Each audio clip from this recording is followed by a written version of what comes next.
রাজ্যে ৩ বছরের বেশি সময় ধরে বন্ধ রয়েছে ১০০ দিনের কাজ। অভিযোগ, পশ্চিমবঙ্গে কেন্দ্রের দেওয়া ১০০ দিনের কাজের টাকা নিয়ে বিস্তর দুর্নীতি হয়েছে।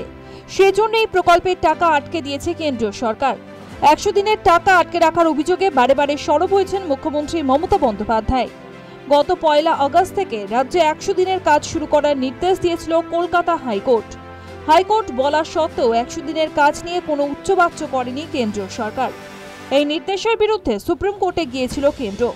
সোমবার সুপ্রিম কোর্টের ২ বিচারপতির বেঞ্চ কেন্দ্রের আবেদন খারিজ করে দেয়। কেন্দ্রের উদ্দেশ্যে বিচারপতি বিক্রম নাথ এবং বিচারপতি সন্দীপ মেহতার বেঞ্চের মন্তব্য, আপনারা মামলা তুলে নেবেন নাকি আমরা খারিজ করব।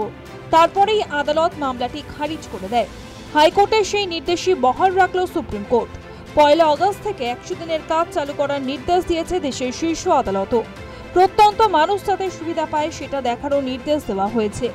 গত ১৮ জুন কলকাতা হাইকোর্টের তৎকালীন প্রধান বিচারপতি টি.এস. শিবগানাম এবং বিচারপতি চৈতালি চট্টোপাধ্যায় দাসের ডিভিশন বেঞ্চ জানিয়েছিল, দুর্নীতি রুখতে রাজ্য সরকারকে যে কোনো শর্ত দিতে পারবে কেন্দ্র, তবে ১০০ দিনের কাজ আবার শুরু করতে হবে।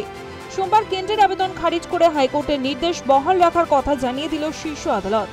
এর আগে ১০০ দিনের কাজের টাকা দেওয়ার কথা জানিয়ে প্রধানমন্ত্রীকে চিঠিও লিখেছেন মুখ্যমন্ত্রী মমতা বন্দ্যোপাধ্যায়।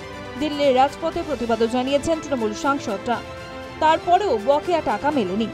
সুপ্রিম কোর্টের নির্দেশের পর সোশ্যাল মিডিয়ায় আবার সরব তৃণমূল কংগ্রেস। অভিষেক বন্দ্যোপাধ্যায় এক্স হ্যান্ডেল পোস্টে লিখেছেন, বাংলা বিরোধী জমিদারদের ফের ধাক্কা, বাংলার মানুষের ঐতিহাসিক জয়। মমতা বন্দ্যোপাধ্যায় ধর্ণা দিয়েছেন, মমতা বন্দ্যোপাধ্যায় চিঠি লিখেছেন, অভিষেক বন্দ্যোপাধ্যায়ের নেতৃত্বে দিল্লিতে ধর্ণা হয়েছে, গোটা তৃণমূল কংগ্রেস পথে নেমেছে, বিজেপি তবু দেয়নি। হাইকোর্ট নির্দেশ দিয়েছে দিতে, দেয়নি। সুপ্রিম কোর্টে গেছিল, আজকে সুপ্রিম কোর্টও বলে দিয়েছে ১০০ দিনের টাকা দিতে হবে। বিজেপি অবশ্য দাবি করছে রাজ্যের বেনিয়মেই বন্ধ ছিল ১০০ দিনের টাকা। আমরা বরাবরই বলেছি যে দুর্নীতি বন্ধ করো, দুর্নীতির টাকা ফেরত দাও, যারা উপযুক্ত উপভোক্তা তাদের কাছে এই টাকা পৌঁছানো দরকার। যে ২ কোটির উপরে যে টাকা ফেরত এসেছে বললাম, সেই টাকা কোর্টও তাই কথা বলছে। এবং আমাদের MGNREGS অর্থাৎ ১০০ দিনের কাজ চালু হওয়া নিয়ে কোনো আপত্তি নেই। আমরা প্রথম থেকে একটা কথা বলেছি যে ব্যবস্থা নিতে হবে, কোর্টের রায়ে ব্যবস্থা নেওয়ার কথা বলা আছে। আমরা যা যা দাবি করেছি এর আগে প্রত্যেকটা দাবি হাইকোর্টের রায়ে আছে। প্রকল্পটা ডিম্যান্ড ড্রিভেন প্রকল্প, চাহিদা মোতাবেক অর্থ বরাদ্দ।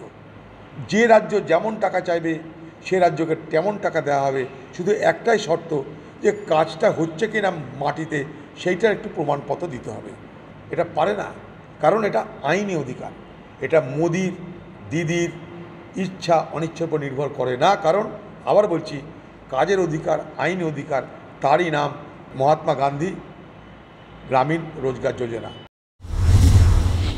ভোটের আগে ১০০ দিনের প্রকল্প চালু নিয়ে সুপ্রিম নির্দেশে ফের সরগরম হতে পারে বাংলার রাজনীতি, মনে করছে রাজনৈতিক মহল। News time.